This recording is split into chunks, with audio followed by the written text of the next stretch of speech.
It was 5 o'clock in the evening, January 16th, 1362, and in the prosperous trading city of Rungholt, the bells were ringing, not for prayer, not for celebration, as a warning. 2 hours later, the city was gone, not abandoned, not conquered, gone, swallowed whole by the North Sea in a single night. And for the next 600 years, sailors crossing those dark waters at night claimed they could still hear it. The sound rising from deep beneath the waves, church bells, still ringing, from a city at the bottom of the sea. This is the story of Rungholt, and the closer you look at how it died, the more unsettling it becomes. To understand Rungholt, you have to forget the map you know. The North Sea coastline in medieval Europe looked almost nothing like it does today.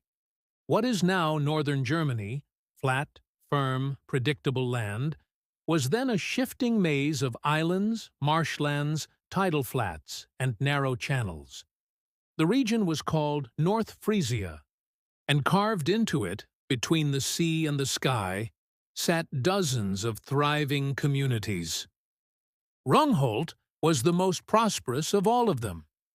It occupied the low-lying island of Strand, a fragile finger of land pointing into the Wadden Sea. And despite its precarious location, it had become seriously wealthy. Merchants arrived by ship from England, Scandinavia, Flanders, and the Baltic ports. They came for cattle, grain, and amber. They came for the salt, a product so valuable in the medieval world that wars were fought over it. Rungholt sat at the center of this commercial network like a spider at the heart of its web. Its harbor was busy, its marketplace was loud, and its great church, a late Romanesque stone structure 40 meters long, rose above the marshland like a declaration of permanence. We are here. We are not going anywhere. They were wrong. Here is the part of this story that most people never hear. Rungholt didn't just get unlucky. The people of Rungholt, through decades of prosperity and ambition, had unknowingly made their own destruction inevitable. It started with salt. Salt production in medieval North Frisia required enormous quantities of peat, the thick, organic soil that blanketed the marshlands. The people of Rungholt dug it up by the ton. They burned it to boil brackish water, extracting the salt that made them rich. But peat is what keeps low-lying land elevated. And once you dig it out, the ground sinks. Slowly, imperceptibly, year by year. While Rungholt's merchants counted their profits, the land beneath the city was quietly dropping toward sea level. They also drained the marshes to farm them, which helped in the short term: more farmland, more food, more income. But drainage causes further subsidence. The ground compresses. It sinks further still. By the mid-14th century, Rungholt sat in a landscape that its own inhabitants had systematically hollowed out from beneath. Their dikes, the earthen walls separating the city from the sea, were holding back water that was now higher than the land behind them. One researcher described it perfectly. They completely colonized the landscape. They completely changed it. And the sea was paying attention. January 1362. The dead of winter. A storm system was forming over the North Atlantic. What meteorologists today would classify as an extratropical cyclone, a spiraling mass of extreme low pressure pulling in winds from hundreds of miles around. It struck the British Isles first. Then it moved east, across the North Sea, directly toward the Wadden Sea coast. The timing could not have been worse. The storm arrived during high tide, which meant the surge of water it pushed ahead of it had nowhere to go but inland. By the afternoon of January 15th, the winds were already ferocious along the North Frisian coast. By the morning of January 16th, the feast day of St. Marcellus, the storm had become something people in that region had never seen before. The sea was no longer behaving like the sea. It was behaving like a weapon. At approximately 5 o'clock in the evening on January 16th, 1362, the storm hit Rungholt. Picture what that looked like. Not a gradual rise of water. Not the slow creep of a flood. A wall. The North Sea, driven by hurricane-force winds and a massive storm tide, struck the dikes of Rungholt with the full force of its momentum. The dikes, already weakened by years of subsidence, already straining to hold back water that sat higher than the land behind them, gave way. What happened next took less than 2 hours. Water surged through the breaches with the speed and force of a river in full flood. Streets became currents. Homes became obstacles. The marketplace, where merchants had been selling cattle and grain just hours earlier, disappeared beneath churning black water. People ran. They climbed onto rooftops. They ran toward higher ground. They dragged children through rising water in the dark. The church bells rang, not as a warning this time, as a last resort, someone in the bell tower, still above water, ringing out into the howling dark to tell the people below. Get out! Get out now! By 7 o'clock in the evening, the flood had reached its peak, and Rungholt, the harbor, the marketplace, the church, the warehouses, the homes of 1,500 to 2,000 people, was under the North Sea. The storm that killed Rungholt didn't stop there. It tore along the entire Wadden Sea coast from the Netherlands to Denmark. It destroyed approximately 30 settlements. It shifted the coastline permanently, carving new inlets, erasing old islands, swallowing land that had been farmed for generations. When it was over, historians estimate that around 25,000 people had died in a single night. This event became known as the Grote Mandrenke, the Great Drowning of Men. When the sun rose on January 17, 1362, the landscape of North Frisia had been permanently rewritten. Entire sections of coastline that had existed for centuries were simply gone. The island of Strand, where Rungholt had stood, was fractured, reduced, unrecognizable. Where the city had been, there was now open water.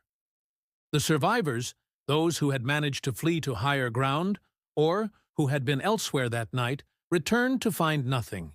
No harbor, no church, no market, no home. Just the flat gray surface of the Wadden Sea, stretching out to the horizon as if nothing had ever been there at all. Rungholt was erased so completely that within a generation, people weren't even sure exactly where it had stood. The maps were unreliable. The survivors scattered. And the city began its long transformation from place into legend. The story that persisted longest wasn't about the flood itself. It was about what came after. For generations, centuries, fishermen and sailors crossing the Wadden Sea told the same story. On calm nights, when the water was still and the wind had dropped, you could hear it.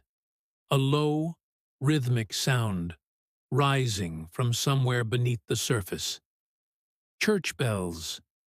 The great bell of Rungholt's church, still swinging somewhere in the dark water below, rung by the tides. Now, a church bell at the bottom of a tidal sea cannot actually ring.